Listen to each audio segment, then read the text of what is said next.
Hey, again, this is dedicated to Jim Bracken. Thank you, Jim, and a blessing to the 20,000 people who have come through the training centers. All right, next question. Who should take a transformation vacation? Who should take a transformation vacation? Now, a lot of the centers that I work with, people refer to as rehab centers, assuming that a person is having problems with drugs or alcohol or some kind of other personality disorders. But I tell you the truth. Who should take a transformation vacation? Any person who is stuck in their ways. And Americans tend to be stuck in their ways. Most Americans are stuck.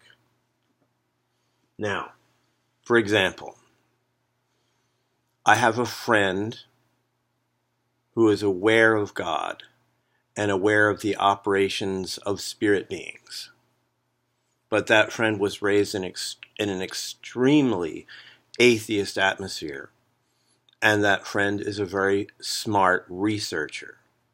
So that friend, when there is a problem in the family, will go to the research that's available to try to deal with the problem that's present. Now, this is a great thing and brings wonderful results. However, if that research atmosphere that my friend is hunting in is faulty, and if that research atmosphere refuses to look at invisible spirit beings and their effect on health and physiology and human behavior, then that friend of mine is actually doing fine research and seeking solutions in an atmosphere that is filled with sidetracks away from some of the important points, and honestly filled with measures of misinformation. So you can present a whole bunch of fascinating solutions and avoid the truly effective solution, and get people really fascinated with all of the potential solutions and cause them to miss one element that would bring healing. They get measures of healing from all this research. So, if that friend of mine took a transformation vacation, they would be getting unselfish training in thoughts, words, actions, and goals. They would be set apart from their atheist peer group and would actually be able to rest in some of the solutions that come also from the spirit realm. Jesus and the apostles' model is 3 years on one bank account. 12 men who are humbled into group decisions and family decisions. They can't make a decision on their own. They can say, I need a new pair of boots. My boots are falling apart. And everybody can say, hey, give the guy new boots. In the transformation vacation atmosphere, what you're going to get is you're going to get yourself you're going to get yourself an atmosphere where your bills, your peer pressure, your family pressure, your friends who show up or text you at weird moments that pull you off track, all those things are not going to be in place. And your calmest mind, your truest mind, is going to begin to rise up. And that calmest, truest mind is going to be supported by the other people around you in the transformation vacation. Here's another example that's similar. I have another friend who was raised in Christianity in which there is no focus on the supernatural, on the power from on high, and no focus on the responsibility to go out and literally be the miraculous healing power of Jesus of Nazareth, which is part of what people call the religion of Christianity. And I'm constantly teaching that since Christianity at large has brushed away the concept of family honesty times around this thing called communion, it's kind of worthless. I mean, if you carry around this beautiful boat and talk about the boat and say how wonderful it is and, ruminate about all of its this and that, but you never put the boat in the water and sail it, it's pointless. That was actually a quote from my mother. She said, I was in this church atmosphere of all these intellectuals who knew how to describe all the stuff of Jesus, God, church, and Bible, but they didn't go out and do it in the streets and in the homes. So that's why I left that church atmosphere and came to another one that actually had a bunch of problems and were doing some things very wrong. But at least they were doing things and they were affecting people's lives. But again, I do tend to polarize my talks into religious and non-religious. If you're really offended by Christianity and Christians and evangelicals and political Christians and things like that, I am deeply, gravely sorry, and I care about people who have been offended. I care about people because I was once an anti-religious, anti-Christian bigot for 25 years. You don't talk to me about that stuff. You just don't. Goodbye. I'm out of here. Sorry, we don't have that conversation. I got my business, you got your business.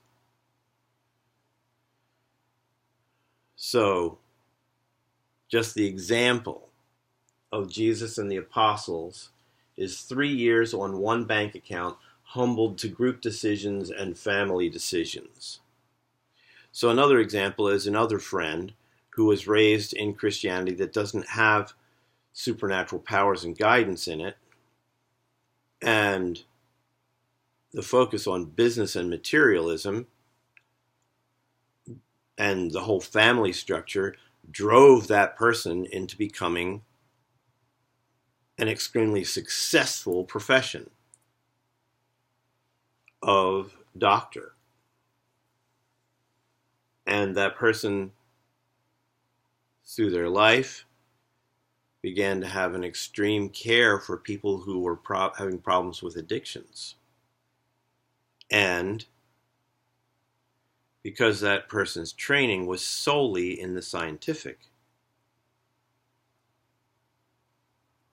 not only is there focus on celebrating the chemicals that are a portion of the solution, celebrating and promoting chemicals, that person is also on heavy doses of a certain chemical that is meant to be a shifter of behavior. My father, who was a child psychologist, renounced his entire career after 30 years, and he said the programs didn't work and the chemicals didn't work. The one thing that worked is when there was a caring person who was applied to the care of the child and the family.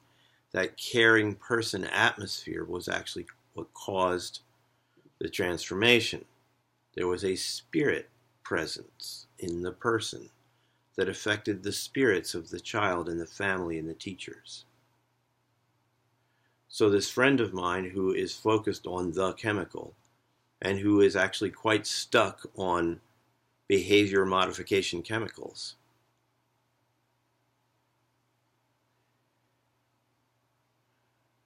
if they made the decision to go into a transformation vacation, the stuff that they're stuck in would be transformed because of unselfish training, unselfish in thoughts, in words, in actions, and in goals. I know a guy who has a master's degree, and this is also in a kind of religious atmosphere. The guy with the master's degree felt like he wasn't learning enough in church, and he was being so bombarded by the problems of world and society and his own bills and troubles and etc., his cell phone. He decided to check into one of these quote-unquote rehab centers for 8 to 10 months.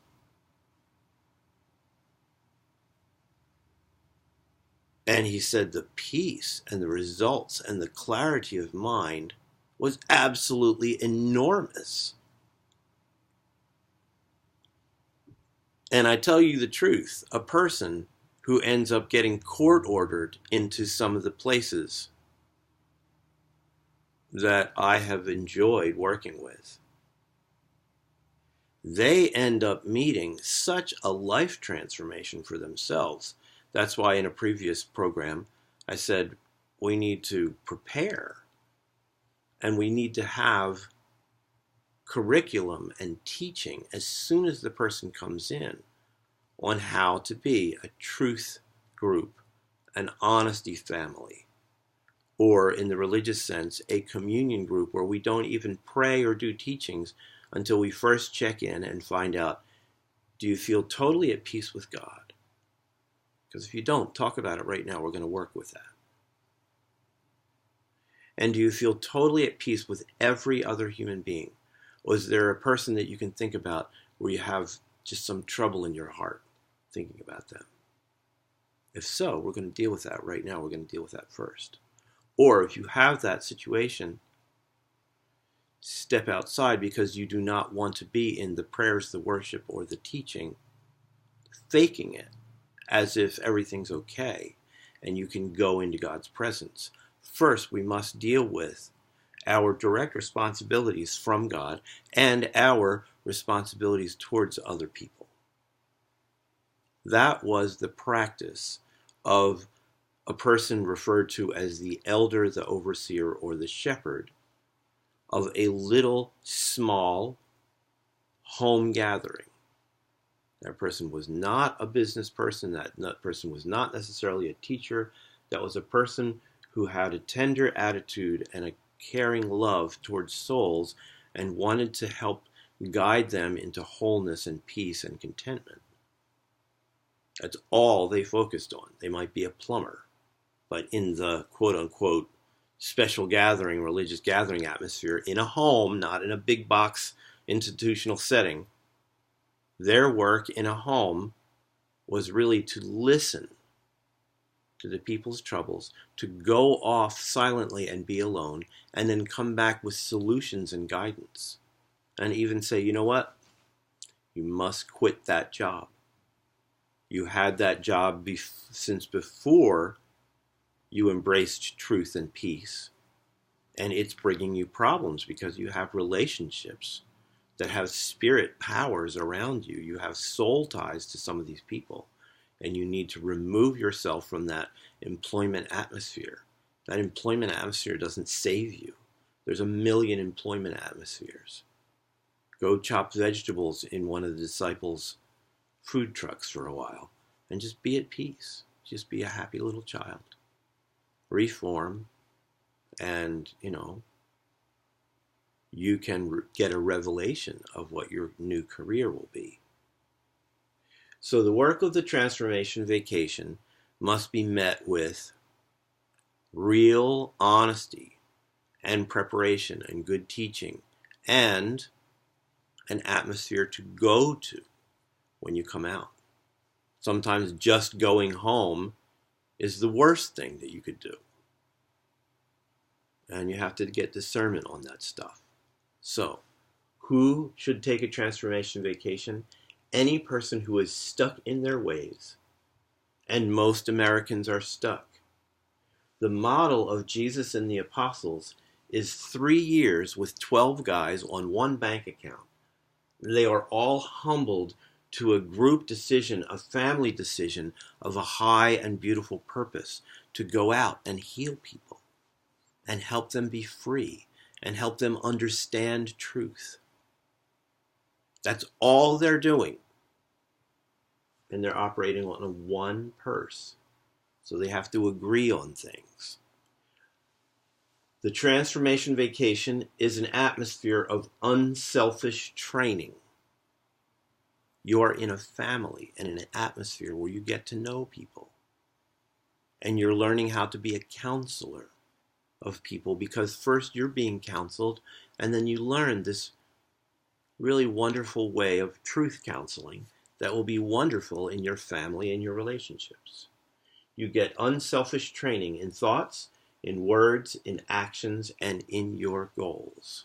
It is written, without knowledge, my people die, they perish. Without understanding, they perish.